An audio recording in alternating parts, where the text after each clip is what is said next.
Get to the inside. The masters know the thing from the inside out, not the inside in. So get to the inside. This one's pretty simple. I've already known. Well, I don't want to be all cocky, but I already known this. I got this. I got taught by this Iman to get in the inside. Basically, let's say you want to open a bakery. All right, I got this example from another book I'm reading right now. So what this guy did basically is he wanted to open a bakery. He wanted to make his own shit. All right, he worked at a bakery. He was learning the ropes. He didn't want to be a cashier because he's not going to learn nothing from being a cashier. He wanted to be a cook, learning how to make the cakes and shit. He wanted to know the process of it, how the manufacturers come in. So he would work late nights and he would help out the cooks and stuff. And he'd be asking them questions like, he'd get manufacturers' names. He would get the way that problems would occur every time they would prepare the pies and everything, all the baked stuff. I'm not too sure. I think it was pies. But he would just find out the ins and outs just from working in there. So basically, you got to find the ins and outs by working somewhere. All just the meditation process here. I'll just link in the bio, Smiling Mind. Try that out. This is what I first started with.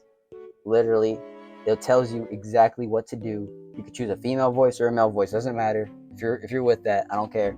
You can put me personally. I put background noises. I put rain because I don't know. But anyway, my Smiling Mind. That one. All right, it tells you exactly what to do, how long to breathe. It tells you 1, 2. It counts with you while you're breathing. So, you want to test it out? Do that, and it's all free. No bullshit paying subscription. It's all free.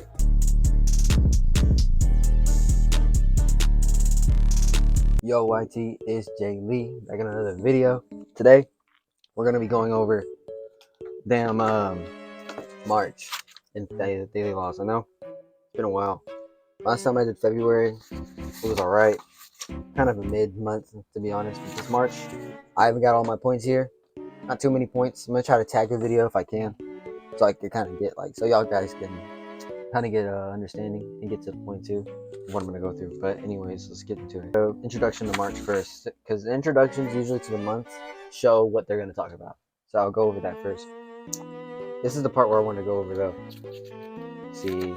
This is what I underlined. And the idea is that once you do enough work on a project, enough preparation, and you've had all these months of experience delving into the subject, you often reach a state of creativity where ideas come to you out of nowhere. And suddenly this is happening to me. This guy was talking about Robert Greene. He was talking about how he was making a book.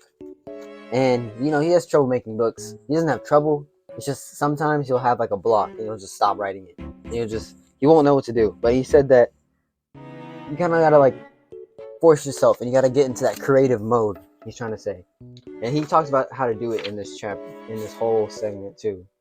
But you just have to increase the intensity and you have to keep on doing it while you're uncomfortable. Awaken the dimensional mind. This is the one that I underlined too. And this is where I found the word auxiliary, actually. Learning never exhausts the mind. Quote by Leonardo da Vinci. Instead of feeling complacent about what you know, you must expand your knowledge to related fields, giving your mind fuel to make new associations between different ideas.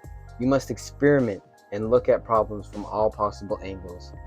As your thinking grows more fluid, your mind will become increasingly dimensional, seeing more aspects of reality. In the end, you will turn against the very rules you have internalized, shaping and reforming them to suit your spirit. Expand your knowledge to all fields.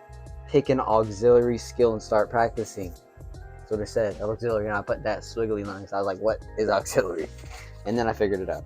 But yeah, so that basically, to sum it up for people that don't understand, you gotta immerse yourself, like what I just said, immerse yourself into different types of skills. It could be anything, literally anything you're good at, anything you feel emotional pull to. It doesn't matter. Anything that you've done when you were a kid, or you always talk about it, you always see yourself talking about it. It could be anything. You just gotta try it. You don't know until you try it. Get to the inside. The masters know the thing from the inside out, not the inside in. So get to the inside. This one's pretty simple. I've already known. Well, I don't want to be all cocky, but I already known this.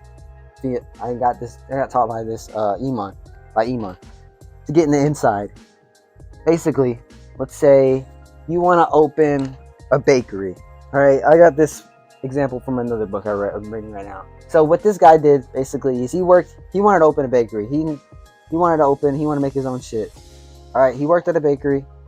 He was learning the ropes. He didn't want to be a cashier because he's not going to learn nothing from being a cashier. He wanted to be a cook, learning how to make the cakes and shit. He wanted to know the process of it, how the manufacturers come in. So he would work late nights and he would help out the cooks and stuff. And he'd be asking them questions like, he'd get manufacturers' names. He would get the way that problems would occur every time they would prepare the pies and everything, all the baked stuff. I'm not too sure. I think it was pies. But he would just find out the ins and outs just from working in there. So basically, you got to find the ins and outs by working somewhere. Anyways, cultivate the craftsmanship ethic. Making the perfect work of art, designing the best building, discovering some new scientific law, mastering their craft. You gotta put that craftsmanship ethic inside of you. Basically, the craftsmanship ethic. Those people that work on the wood shit, man, it probably takes a lot of time, effort. You gotta know what you're gonna do. You gotta imagine it before you even cut it, before you even touch the wood. But you gotta know what you're crafting. You gotta imagine it in your mind. You gotta be careful with it. Handle it with care. Like these YouTube videos, I try to handle it with care. I try to edit them very, very, very certain to the point where I can recognize them and to where I like them. That's all it is, though. The craftsmanship ethic. Now this one right here, look wider, think further ahead. Look wider, think further ahead. Expedite, getting an action done sooner. So this is the word. Oh, so I didn't know what it meant, but I underlined it and I got it. See, I'll just read a quote. They easily become emotional and ascribe greater significance to a problem than it should have in reality. Think beyond the moment and control the overall dynamic through careful strategizing. Moving towards mastery will naturally bring you more global outlook, but it is always wise to expedite the process. Expedite, getting an action done sooner. That's what it means. By training yourself early on, continually enlarge your perspective. Reminding yourself of the overall purpose of the work, presently engage. It'll make you more engaged. You must train yourself to look at how inevitably connects to the larger picture. So, basically, think ahead. You gotta know what you're gonna be. You gotta know where you're gonna be. You're gonna know. Let's say you found it. Okay, you found the shit you wanted to go inside to. Okay, you got the craftsmanship ethic. You need to go all in though. You need to go faster, get it done sooner. You just gotta train yourself to look at the bigger picture, where you're gonna be at after you're done with this. Okay, but you gotta just look far ahead. This book's kind of repeating itself because I swear they talked about planning and shit in January, but we're not gonna talk about that. Keep the mind moving. The Greek thinker Aristotle went over him and Plato. Aristotle thought that life was defined by movement. That life was defined by movement. What does not move is dead. What has speed and mobility has more possibilities, more life. We all start off with a mobile mind, but as we get older, the mind gets more immobile. So basically, you gotta always be keeping your mind moving. You gotta always be learning shit. Just because you're done with high school doesn't mean you're done with learning. Stop the recording. My bad. All right.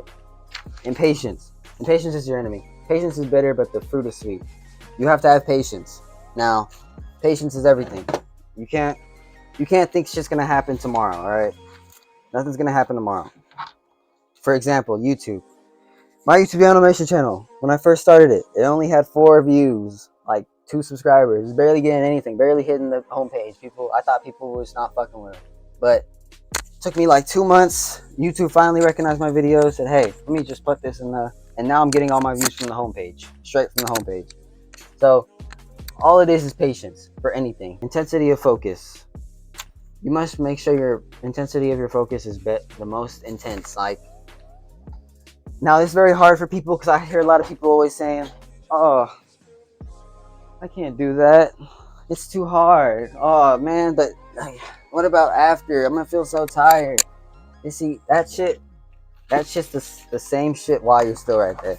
You're still right there, being a little bitch, scared because something will happen after or whatever. Who cares? Just do it. I have a hard time focusing on the task at mine in front of my face. So what do? I either meditate. I'll do the study meditation where I meditate and then right as soon as I open my eyes, my work's right in front of me and I'm already, boom, locked in. Nothing. Already locked in. Or energy drink. Literally energy drink. Like caffeine, coffee. Coffee gets me so locked. I could drink coffee. I could have a whole cup of coffee and read a whole book. Realistically. Like, That shit is a superpower. I don't know. It is a drug though too. So But anyways, intensity of focus. Make sure your intensity of focus is always your highest intensity. Always give it all you got until you got no more. Just like what I said in word of the week. Oh no. What was that damn word? Oh, impregnate. Yeah. You gotta impregnate your focus. What does that mean? It means that you must give it all you got until you can't. You gotta wet that rag. You gotta soak that rag up until you can't soak no more. Treat your brain like a muscle. The Universal Master. So now, the Universal Master. This one was a pretty good one. The Universal Master. So emphasize what was known in the Renaissance as an ideal of the universal man. So during the Renaissance period, there were people called the Universal Man. And during the Renaissance period, it was really bad because before the Renaissance period was the Dark Ages. In the Dark Ages, everything was hell. It was literally the purge, real life. A person so steeped in all forms of knowledge that his mind grows closer to reality of nature itself and sees secrets that are invisible to most people. Today, some might see a person as Goethe as a giant relic of the 18th century and as ideal of unifying knowledge as a romantic dream. But in fact, the opposite is in that case for one simple reason. The design of the human brain is inherent. Need to make some connections and association, gives it its own will. Although the evolution might take various twists and turns in history, the desire to connect will win out in the end because it is so powerful of nature. Extending your own knowledge to other branches further and further out. The rich ideas that will come out from such quest will be rewarded. Extend your knowledge further and further, leading to wide-ranging connections. Basically, the universe, you want to be the universal man. You want to know everything. You want to know a bit of everything. On meditation. It's hard to maintain one's enthusiasm and energy and freshness over the course of months and years.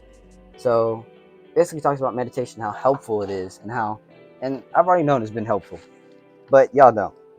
And I've already tried to tell y'all, I need to give y'all some more meditation poses. The lotus pose is probably the best pose, only because it means in the beginning, and you can just change your whole mindset with that one. But I'll talk about that another day. On meditation, meditation has significantly improved my ability to concentrate when reading and taking notes. So basically, what does meditation do? Let me just break it down. Meditation, when you breathe in and out and you control your breathing, all that, and you're thinking of your thought, it's all just a meditation process. Here, I'll just link in the bio, Smiling Mind. Try that out. This is what I first started with. Literally, it tells you exactly what to do. You can choose a female voice or a male voice. Doesn't matter. If you're with that, I don't care. You can put I put background noises. I put rain because I don't know. But anyway, my Smiling Mind, that one. All right, it tells you exactly what to do, how long to breathe. It tells you 1, 2. It counts with you while you're breathing. So you wanna test it out, do that, and it's all free. No bullshit paying a subscription. It's all free. But yes, meditation, it clears your mind basically. Just clears your mind, and you don't have that brain fog, or you don't have those worries about, damn, I still got to do that. No, your brain is just straightforward. Didn't I just say this earlier? This is the last point. The mind as a muscle. We generally prefer to entertain the same thoughts and the ways of thinking because they provide us a sense of consistency and familiar, and like you're more familiar with them. But because we're a creature of habit, we like to be comfortable. So you're going to keep talking about the things that you already know, and you're entertaining yourself. You're just going to go around in circles. You have to let in alternative ways of thinking to get out of this cycle. You got to start being more open-minded. Now, let's say, for example, like debates, literally debates.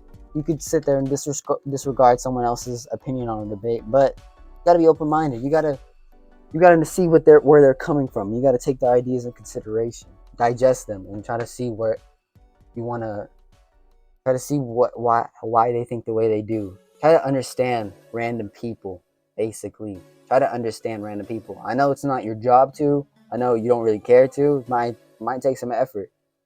That would be March for Daily Laws. April will come soon. I need to read that. Sorry, it's been a while, but we're locked in still. Always locked in. Y'all stay locked in.